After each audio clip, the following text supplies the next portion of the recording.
बिस्मिल्लाहिर्रहमानिर्रहीम अस्सलाम वालेकुम। इब्राहिम एग्रो स्पेशलिस्ट के चैनल पर तमाम ज़िम्मेदार भाइयों को खुशामदीद। दोस्तों, इस वक्त मैं मौजूद हूँ तहसील भलवाल, चक नंबर 24 है, चौरी ज़काउल्लाह साहब के डेरे पर।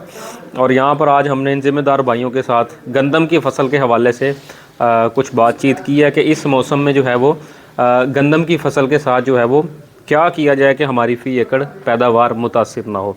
तो दोस्तों, हम अपनी गुज़श्ता वीडियोज़ में भी आपके साथ ये बात शेयर कर चुके हैं कि गंदम की फ़सल में धुंध के मौसम में क्या किया जा सके। आप वो गुज़श्ता वीडियो जाकर देख सकते हैं और अपनी गंदम की फ़सल को उस तरीक़ाकार से जो भी आपने खाद अप्लाई करनी है या फिर अमाइनो एसिड लगाने हैं या फिर स्प्रे करना है, वो आप हमारी गुज़श्ता वीडियोज़ में देख सकते हैं। दोस्तों, आज की वीडियो में हम बात करने लगे हैं, कई ज़िम्मेदार भाइयों का सवाल आता है, खाद डालने के बावजूद भी जो है वो असर नहीं करती, खादें असर नहीं करती, खाद ज़ाया हो जाती है हमारी। या फिर इन शॉर्ट अगर हम बात करेंगे, ज़िम्मेदार भाई कहना ये चाहते हैं कि यार खादें 2 नंबर आ रही हैं या फिर खादों का जो है वो असर नहीं होता। तो दोस्तों, ऐसी बात नहीं है कि ज़्यादातर जो है वो खादें 2 नंबर नहीं हो सकती।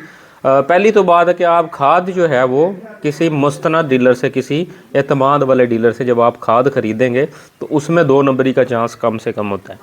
दोस्तों, जो डीलर्स हजरात साइड पे गुमनाम बैठे होते हैं, वहाँ पर उन्होंने साथ ही वो गोलियाँ टाफ़ियाँ भी रखी होती हैं और करियाने का सामान भी रखा होता है और साथ ही खाद भी रखी हुई होती है। तो ऐसे डीलर हजरात से कोशिश किया करें कि बचा करें।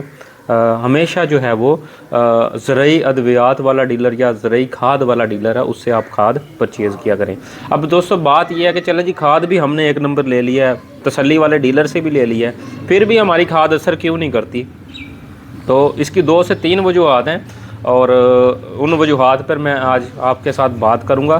दोस्तों, 4R जो एक कानून है, एक रूल है, यानी कि 4R वो कानून है, आप स्क्रीन पर भी देख सकते हैं। उसमें दोस्तों 4 चीज़ें होती हैं: right time, right dose, right crop और राइट फर्टिलाइज़र। यानी कि जो हमने सही खाद का इंतखाब करना है कि उस वक्त खाद की ज़रूरत किस खाद की है। उसके बाद दोस्तों टाइम का इंतखाब करना है कि हम किस टाइम पर खाद लगा रहे हैं। और दोस्तों, तीसरा जो R है वो राइट जगह पर हम जो है वो खाद को डालें। और राइट जो है चौथा R है राइट तरीक़ाकार से हम खाद को डालें। ये जो दोस्त 4 तरीक़ेकार को फॉलो करेंगे दोस्तों, इंशाल्लाह ताला खाद जो है वो असर करेगी। पहली बात दोस्तों ये है, जिस वक्त राइट जो है वो फर्टिलाइज़र, अगर हमारी फसल को यूरिया की ज़रूरत है और उस वक्त अगर हम DAP डालते हैं तो यहाँ से हमारी जो है वो खाद असर कम करना शुरू कर देगी। दूसरा R जो दोस्तों है राइट फर्टिलाइज़र, राइट टाइम है। मिसाल के तौर पे गंदम की फसल को 60-65 दिन के बाद यूरिया खाद की ज़रूरत नहीं होती, पोटाश की ज़रूरत होती है और हम यूरिया डाल रहे होते हैं।